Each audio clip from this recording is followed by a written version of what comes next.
foto de la unidad. Se podría ver allí al presidente, a Cristina Kirchner, a Sergio Massa, a Axel Kicillof, Ferraresi y también a Verónica Magario, ¿sí? Como respuesta al fallo de la Corte, dice hoy en el Copete, página 12. Señor Pablo Caruso, ¿usted está de acuerdo con eso? Bueno, me parece que es una parte, ¿no? Porque creo que de alguna manera, y por allí hay alguna crónica y algún análisis que hace referencia a eso también, amalgama posiciones el fallo de la Corte, pero el presidente Alberto Fernández es categórico en... Ahora, si quieren, analizamos un poquito la escena y los silencios, que me parece que fueron tan fuertes como las palabras de Cristina Fernández de Kirchner, de Sergio Massa, y también la palabra de Axel Kicillof, que suele, con una contundencia y una capacidad de resumen muy particular, encontrar 3 o 4 frases que ponen el diagnóstico preciso. Pero Alberto Fernández dijo o planteó 2 cosas. Primero, que la unidad estaba así como se la veía y que para las cosas importantes seguía siendo el motor del hacer político del gobierno. Y segundo, que había una cuestión que ya no tenía más margen.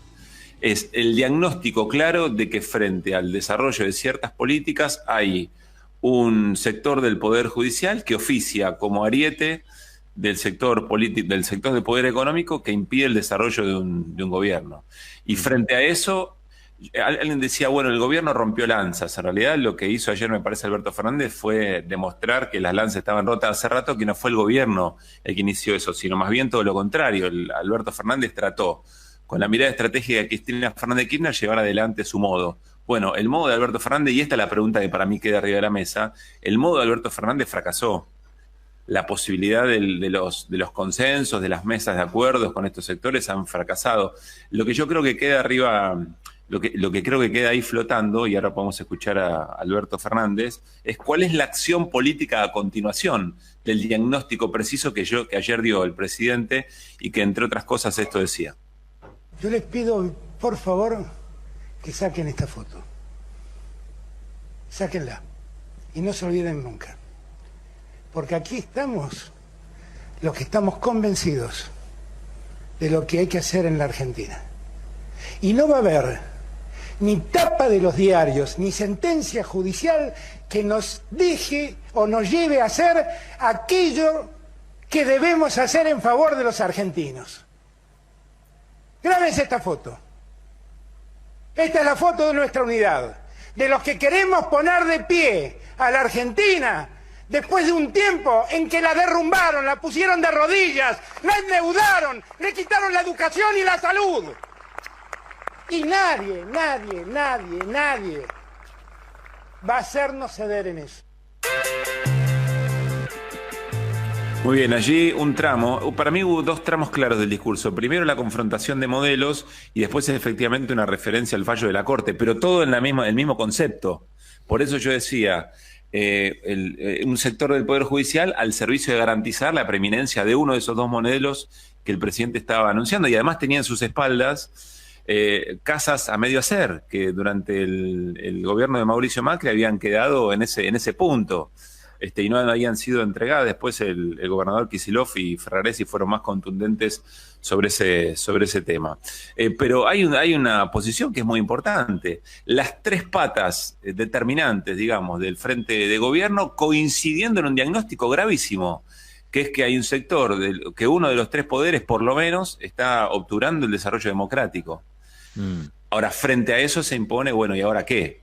Digamos, ¿no? Que es que más allá de que no es poco lo discursivo, la palabra siempre es acción política también, pero de todas maneras me parece que está faltando cómo se resuelve este asunto y qué medida política sale por arriba del laberinto, porque en el laberinto lo que está claro es que la cosa no se resuelve sola. Podemos seguir escuchando al presidente Alberto Fernández en otro tramo. Para todos ellos, esto es populismo. Para nosotros es dignidad. Para todos ellos, esto es un abuso de gasto del Estado. Para nosotros es una inversión que da mejores condiciones de vida para los argentinos. Y de repente aparece, lo digo con el respeto que obviamente merece el presidente, Juan Domingo Biden diciendo las cosas que siempre dijimos nosotros. Y ahí se confunden, no saben qué decir, no saben qué hacer, no saben para dónde correr. Cuando los argumentos políticos tambalean, Porque bien dijo Mario, no nos quieren los medios, hay un sector de la Argentina que nos maltrata, pero yo sé que el pueblo profundo sabe del esfuerzo que hacemos y sabe que trabajamos por ellos. Pero en ese preciso momento, donde sus argumentos tambalean, recurren a otras cosas. Y como bien dijo Axel, muchas veces recurren a la justicia.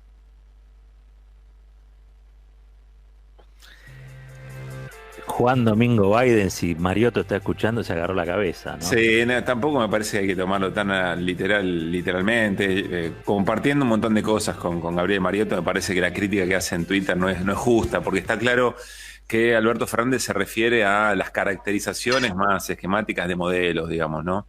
Lo venimos charlando con Carlos hace un rato también. Si alguien decía que Alberto Fernández iba a ser tan explícito en la definición respecto de los ataques de la prensa o el sector corporativo de la prensa y del Poder Judicial, yo creo que no se hubiera puesto. Es decir, sería injusto, más allá de las críticas profundas que pueda hacer un sector de la coalición, sería injusto no reconocer que ha habido un posicionamiento de Alberto Fernández respecto de cosas que hasta hace muy poco tiempo antes de la coalición no mencionaba ni se hubieran ocurrido mencionar. Y creo que no reconocer esto tampoco sería justo, aunque, insisto, creo que todavía están faltando acciones concretas en materia económica. En materia política sobre este tema. Cuando se refería a Mario, Alberto Fernández se refería a Mario Seco, el intendente de Ensenada, que también hizo uso de la palabra. Y después lo que les decía, una caracterización de los modelos que confrontan en la Argentina en este momento a grandes rasgos, y después específicamente sobre el Estado de Derecho y el fallo de la Corte, también Alberto Fernández lo escuchamos. Yo que creo en el Estado de Derecho, yo que reivindico el Estado de Derecho, le digo a la justicia, basta, paremos, ya han hecho mucho daño, paremos. El Estado de Derecho necesita de una institucionalidad adecuada. Y vuelvo a repetirles, elijan el candidato a presidente que quieran, aunque no sea yo, no sea Sergio, no sea Cristina, no sea Axel, elijan al que quieran, pero no usen las sentencias para favorecer a sus candidatos. Eso es lo único que les pido. ¿Saben por qué? Porque eso degrada al Estado de Derecho. Todos nosotros hoy tenemos un tema antes que nada, que es que la pandemia nos causa el menor dolor posible. Y cada cosa que hacemos y cada cosa que decidimos, lo hacemos y lo decidimos pensando en la salud y en la vida de los argentinos. Y que nada nos va a hacer cambiar de idea. Ni el fallo de un tribunal, ni la tapa de ningún diario. Bien, ahí estaba Alberto Fernández específicamente sobre el fallo de la Corte. Hay tela para cortar, si después quieren lo retomamos. Pero ayer alguien me recordaba un junio de 2003, cuando en cadena nacional Néstor Kirchner convocaba al Congreso Nacional a la remoción de la Corte Suprema de mayoría automática, etcétera, etcétera. Y yo creo que tampoco es justa esa comparación, porque aquella Corte tenía un consenso general casi de toda la población como para efectivamente ser removida, y las mayorías en el Congreso trabajaban en ese sentido. Así que no creo que sea justa la comparación. No es esa, me parece, la decisión política que hoy el gobierno pueda tomar. Pero bueno, lo charlamos en otro momento. Pero, perdóname, pero el argumento de que la Corte falló partidariamente es una causal de juicio político. Sí, hay que demostrarlo y tenés que tener mayorías que te sí, pueden sí, llevar adelante. Bueno, después se ve lo procedimental, pero el argumento está ahí. Lo procedimental y el consenso político para hacerlo, porque de solamente intentarlo podrían llegar hasta, no sé, se me ocurren 1.000 millones de discursos en contra de la libertad, de independencia de poder, etcétera, etcétera. Pero bueno, de hecho ayer el propio expresidente Mauricio Macri desde Miami, no omitamos el dato, dijo que en la Argentina la democracia estaba comprometida porque había una avanzada del gobierno sobre la independencia de poderes. Bueno, no sé si querés, Robert, que escuchemos a Kicillof o lo dejamos para otro momento. Dejémoslo para después, en un recreo, porque luego ya tenemos una entrevista. Hamilton, ¿vos querías decir algo? No, quería decir dos cosas. Respecto de lo de la Corte, que estoy de acuerdo con Caruso, porque por más que la sentencia a todas luces a nosotros nos parece que es completamente fuera de foco y que no apunta a lo importante y que desautoriza un DNU del presidente, es el 50% de la biblioteca dice una cosa y el 50% de la biblioteca dice otra, digamos. Entonces, es muy difícil poder demostrar la impericia o la falta de argumentos para emitir ese fallo. Ese es un punto. Y el otro punto es, ¿se acuerdan que yo varias veces dije que en algún momento la derecha iba a hablar de derechos humanos? Bueno, ayer Macri en Miami mencionó la palabra derechos humanos, yo no lo puedo creer.